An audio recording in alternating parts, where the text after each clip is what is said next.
Welcome to Midlife and Glowing, where we're all about glowing through midlife with more energy, confidence, and joy. We're sisters Alicia And Nicole, wellness lovers, beauty enthusiasts, and your new midlife hype squad. Here we talk about the real stuff. Wellness rituals, hormone health, self-care, beauty, style, and everything that helps you feel like yourself again. Because midlife doesn't have to be a downward spiral. It could be your best era yet. Let's glow through it together. Hey there, and welcome to this very first episode of Midlife and Glowing podcast. We're so excited to kick off this journey with you.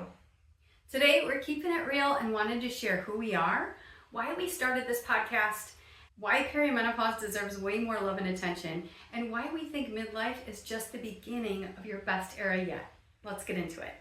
We're sisters, and this show really came out of a moment in our lives that made us stop and reevaluate everything. Losing our dad put things into perspective. It reminded us how short life really is and how much we wanted to spend our time doing something that felt joyful, meaningful, and truly connected. So a little bit about us. I'm Nicole. I'm a chiropractic doctor with a Master's of Science in Nutrition and Functional Medicine, practicing for 16 years. And while nutrition and functional medicine are extremely important to me, I've deepened my knowledge with yoga and meditation teacher training and have certificates in restorative yoga, yin yoga, and yoga nidra practices. I also have an acupuncture certificate, a sleep science coaching certificate. I actually began my career as a massage therapist, and I also have completed a perimenopause and menopause coaching certificate. So wellness, natural health optimization, and lifestyle practices are truly my passion, and it's my intention and desire with this podcast to share these tools with you to help you ease through this perimenopause transition, which can otherwise feel a little chaotic, to say the least. I'm Alicia, wife and mom of three. I worked in HR and accounting for 20 plus years, and a lot of that time I spent chasing my kids and traveling all over the US with my twin sons hockey.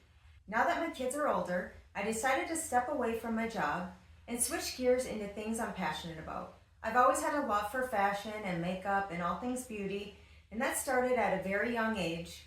When it comes to this podcast, I'll be bringing the mom perspective to the conversations around perimenopause and asking questions of our resident wellness expert to make sure that the conversations are understood by those of us that don't have a medical background. And then I'm also excited to champion the conversations around fashion and beauty and using these tools to not only survive but thrive in this perimenopause transition. I'm a big believer in the look good, feel good vibe. I can speak to this personally, that if I put on a cute outfit and do my makeup, it changes the tone for the entire day and gives me an extra boost in confidence. Something that I was thinking about that I really love is we're starting this podcast in the spring, and spring just kind of has that rebirth and renewal and that fresh energy. So we're both just super excited about this in general, but I love that we're starting it in a time that everything feels fresh and new and it just feels really good. Yes, there's just something about spring that gives you that excitement. You know, the flowers are blooming, things are turning green. I mean, here in the Midwest, the winters get real long. Oh yeah. And, you know, when you have that first little bit of seeing the flowers peek out, your whole being just kind of comes back alive. Yeah. Because you kind of go into hibernation in the winter, and it's like so exciting to see those blooms and green again. Exactly. Hear the birds, all the things. Mm-hmm. Yeah, it feels just really fresh and new and like a new beginning, and the transformation that happens in the springtime. It kind of ties into perimenopause in general too, right? Like it is definitely a transition, a shift from one phase of life to another, one season to another. So it feels like really fun energy, and I'm just really excited to be here doing this. And when it comes to perimenopause, I think people think of it as hot flashes and night sweats, but it is so much more than that. It's this transition from one stage to another, and there's so many emotional and obviously hormonal and identity shifts that happen. It's like a roller coaster. It's a bit of a roller coaster. And I think there's a lot of confusion in this time of life because a lot of women don't understand what's happening. They don't know what's going on. They might not even tie how they're feeling to the shift in hormones or recognize that that's what's happening in their body. So that's one of the things that we are excited about with this podcast, is to shed some light around some of those things, to bring awareness to what's happening in your body, and all of these shifts and the different aspects of these shifts, right? Because it's not just the hormones, it's also a lot of it is role changes, your identity is shifting, and your perspective on life does change in midlife. You're just a different person. So we really do want to change the conversation around all of the confusion and the negative, chaotic aspect that a lot of women think of when they hear the word perimenopause. Yeah, we really want this phase to feel positive because it doesn't have to have that negative light on it. Exactly, yeah. And also, we are in this transition ourselves. We are in our perimenopause years. So we're ready and wanting to just fully embrace it and create connection and community and practical support around this phase of life. Yeah, I think we can raise one another up as we navigate this journey together. Yeah, perimenopause doesn't have to suck. In fact, we think midlife could be the beginning of your best era yet. There's a lot of different things that happen, like we've alluded to, with your identity and roles and different things in your life changing. So I'm staying at mom's, and she has a sign in the bedroom that I stay in that I noticed I've noticed it before, but I feel like this quote really brings into light exactly this conversation. It's life isn't about just learning to survive the storm, it's learning to dance in the rain. And I think, Love that. yeah, it's such a good quote, right? I feel like in our 20s and early 30s, it's kind of survival mode where we are literally just trying to survive the storm, right?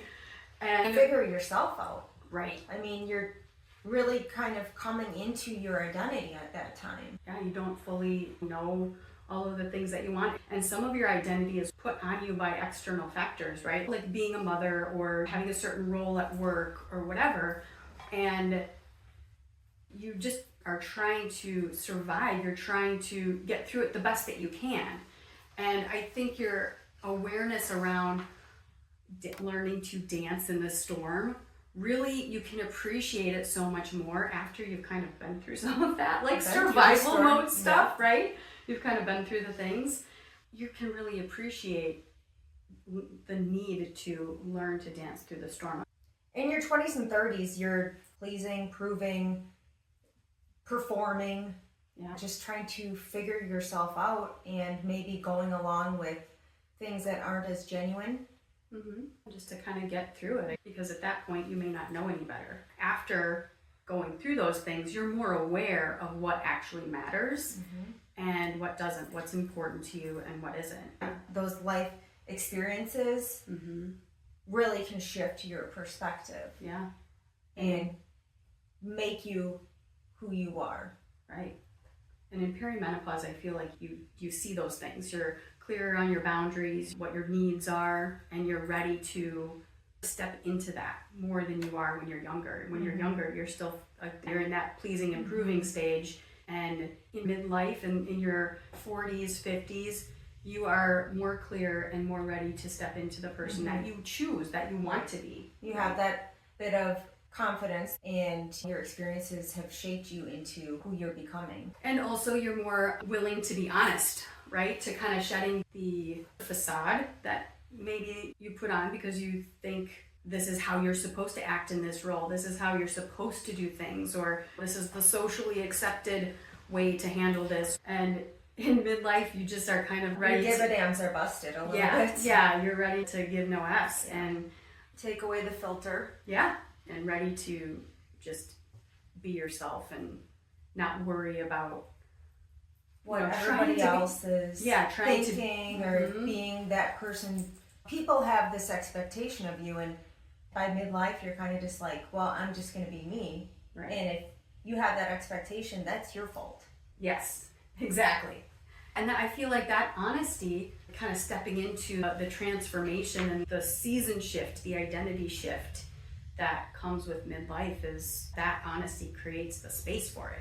I don't know if there's that aha moment for everyone. It kind of just shifts into all of a sudden you're just feeling, why would I not be my truest self? And just done with the people pleasing and the pretending. I do also think that maybe mothers especially, and I can't speak to this personally, but it's just an observation that I have, that mothers do tend to, and maybe this is women in general, I don't know, but we tend to put others first, right? Like especially mothers, because obviously it makes sense. At some point in your life, you have no choice. You have to, right? But I think once that role changes for women, there's the realization that you don't have to be last all the time. You don't have to be the forgotten one. And once your kids get older and they need you a little less, then you're kind of left with, okay, well, my identity and what I've been doing for this big chunk of my life has been caring for other people. And then you're kind of like, well, they don't really need me as much. What am I supposed to do now? Who am I? Right. What do I want to do with my life? What do I even like? I don't even know, like what is going to fill my cup, because I've been filling everybody else's cups for how long? Yeah. Literally and figuratively. Right. And at first it's scary, but then you get that excitement like, well, I get this great opportunity to kind of reinvent myself and figure out who I want to be. And then, yes, you have these added hormone changes. Right. So then, that kind of adds a little fun to the equation. But it's really exciting to be able to reinvent and figure out who you are, what you want to do, and who you want to take along for that ride. Because as you get to that stage, it's easy to figure out who your true friends are. And at this stage in your life, you're a little unfiltered. So if that person doesn't fit in your life, sorry, but bye. Yeah. Mel has a saying, and I'm probably going to botch it, but it's something like, there are some people that are meant to come into your lives for a reason, a season, or a lifetime. And she says, don't try to force them into a category they don't belong in. I love her, and I love that. I love her. Yeah, she's amazing. Yeah. It's funny, so you think of a midlife crisis, and you think of all of the things that you just said about being a mother, and all of a sudden you're like, well, what do I like? And that has to feel like a little bit of a midlife crisis in one way, but I think we think of midlife crisis as this negative thing, like this really traumatic, or there's a lot of negative connotation around it, but all the things you just said sound actually exciting and sort of fun. I mean, obviously there's the challenge aspect of changing those things, like, because change is difficult. Scary. Right. But also, I love the idea of reframing it and shifting the mindset around it in the way that you just described. It's kind of exciting. All of a sudden, you get to think about what you actually enjoy. And I think that's a pretty cool shift in mindset and thinking of it that way. It feels a lot more empowering than thinking about midlife as lost. Yeah, right. And you do have that. I mean, sure. I've definitely been in that spot where it's like, okay, my kids are older. I'm feeling a little lost. Where do I belong now? Yeah, that's a good point. That shift in your sense of belonging changing too can kind of rock your world. Right. I mean, we spent so much time, my boys played hockey, so many years with our hockey families. And love them, miss those days. Your friends, when you have kids and they're involved in activities, your friends wind up being the parents of your kids' friends. So then it's like, okay, well, my kids they're involved, but they're living their own life. Yeah. And you don't have as much of the other parents' interaction naturally. Right. You have to actually work at that. Yeah. And you kind of are like, okay, well, shoot, now my friends, I mean, yeah, you can keep in touch with them, but that takes work. And you got to be willing to do that. I'm the worst at keeping in touch with people. Introvert here for sure. And then it's not as easy and natural. And so you're like, well, shit, I just lost all my friends now too. Right. Now that the kids are not my kids still play hockey, but they're in college. So it's like, that can feel a little bit traumatic, and especially for women, connection and community is super important. Yep. Which is why we're excited about this podcast, to create that for women around this topic. But all of that shifts then. Your kids move on from the stage at which you had this built-in group of friends, and now your network is shifting and your sense of community is changing. So there is a lot of, I mean, it's obvious when we talk about it in that way why there's a little bit of a negative connotation with midlife crisis, because it's a lot of change and can feel a little bit lonely, can feel scary, all of those things. But I think there's also so much opportunity. Right. It's a for great growing opportunity. into the best life and lifestyle and person that you want and you want to be. Yeah. Let's choose to make it the best era yet. Yeah, and really, there's so much life left to live after this phase, after this stage of life. Once you're through menopause, the average age of menopause is about 51, 52 years old.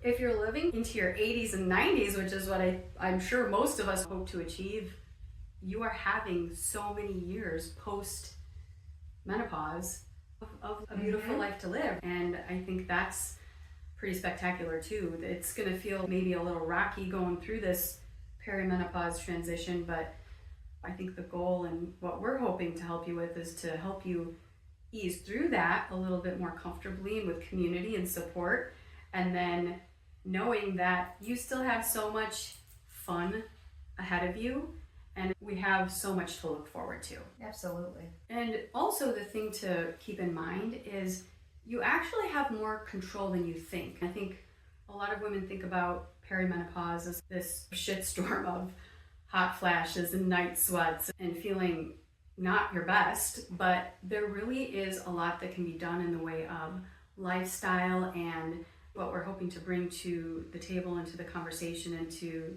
the way that we support you is bringing to light lifestyle pieces and wellness things that you can do to support that shift, to make things feel easier. And when you understand your hormones and when you understand what's happening in your body and have simple tools that you can use to shift how you're feeling, both in the moment and more supportive longer term tools, I think that really shifts things for you and feeling a little bit more empowered instead of feeling like something is happening to you that you have no control of. Right. Yeah. So we want to share what to expect from the Midlife and Glowing podcast. We are going to have weekly main episodes, which we're going to aim for around 30 to 40 minutes.